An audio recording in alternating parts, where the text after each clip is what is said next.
ESPN's Barry Abrams. He's the host of the podcast In the Gate at ESPN.com. Barry, I'm going to start right out of the gate. Is American Pharoah going to win the Triple Crown? I think he is. Woo! Even though he's ripe for the pickings because it's his third race in 5 weeks, fourth race in 8 weeks, and horses don't usually run that often. His running style is the right kind for this race. You don't usually see horses come from behind to win the Belmont, and he's a front runner. And there's not a lot of horses that run up front here in this race. Only one other horse, I would say Materiality, who's a formidable challenger, likes to run up front early. So if American Pharoah doesn't get pushed too hard in the early going, he might just settle into a nice little rhythm and run off with this thing. That's the key for Pharoah to win, not to get pushed too early? Well, any race involving live animals, whether they be human, equine, or otherwise, it's how fast are the front runners going, how much energy are they using, and will they have enough left for the end? So it's much like a football game where styles make the outcome. The style here points towards American Pharoah not having to use too much energy in the front half of the race, and he might have plenty left for the end. Barry Abrams, host of the In the Gate podcast at ESPN.com, has a YouTube channel as well, at B. Abrams Voice on Twitter. Follow him this weekend. He is at Belmont Park. Barry, American Pharoah, why is he different than other horses that have been in this spot before? What is it about him that will overcome everything? That's an excellent question. And really, the power numbers. Every horse in every race gets like these power figures that determine numerically how well they've done. And if you look at his numbers, they're remarkably consistent, even though some efforts are visually impressive and others are not. His run in the Preakness was very visually impressive.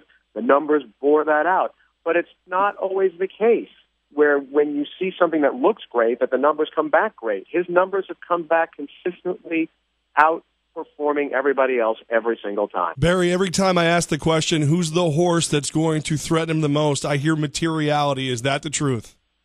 Well, Materiality is going to run up front with him early, and the question is, will Materiality be sacrificing himself to try to prevent American Pharoah from winning the race? I don't think Materiality is as good as American Pharoah.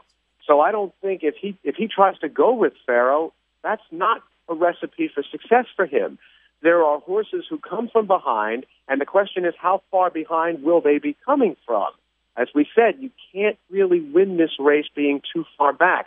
But a horse like Mubtahij, the horse from Dubai, made to run on dirt, made to run long distance, he's been here at Belmont Park for the last 5 weeks. Whether he's good enough to beat Pharoah or not, you're going to see his best on Saturday. And, of course, there's Frosted, who finished fourth in the Kentucky Derby. He was really the only horse closing any ground in the Kentucky Derby. And his trainer, Kieran McLaughlin, told me this morning that his plan is to make sure that Frosted is not too far back in the early stages.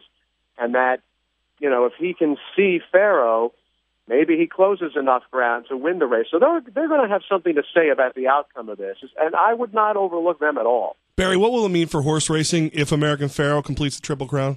That's an excellent question, and there's a number of different ways to look at it. Where it could have an impact, people watching on their couches who are moved by this and say, you know what, I want to get in sports. I want to get into sports, but I can't own the Dallas Cowboys. I can't own the Los Angeles Lakers.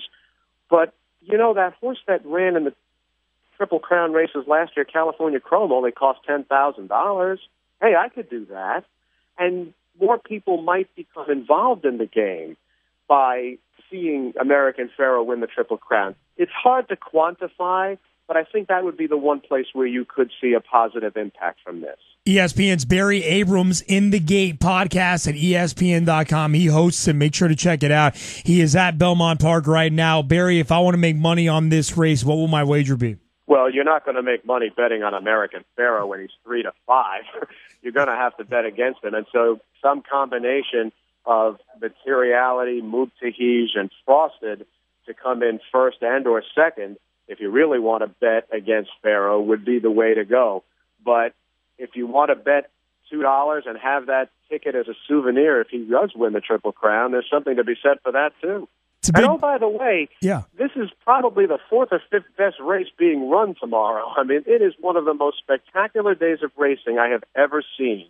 So if you can get out to a place where you can watch them all and or bet on them all, one of the things I love to do when I bet at a track is what my friends and I call the rolling show bet, where you bet on one horse to come in either third, second, or first, and if you make money there, you take it and roll it into the next one and keep going until you're out of money, until you lose one. What's the best race we need to watch then? Oh, the Metropolitan Handicap at about 10 minutes to 5 Eastern Time is just spectacular. It could be the race of the year, featuring last year's Belmont winner Tonalist, the horse that beat California Chrome. You've got the Breeders' Cup Classic champion Bayern in that field, among others. The two-time Vosburg winner Private Zone is there. It is a spectacular race, and it happens about 2 hours before the Belmont Stakes. Wow. Good stuff, man. Host of In the Gate podcast at ESPN.com, YouTube channel as well. Check him out. Barry Abrams on Twitter at BAbramsVoice. Barry, have a great time at Belmont Park. And let's be honest, let's hope you have a historic time at Belmont Park this weekend. Thanks so much, guys. Anytime.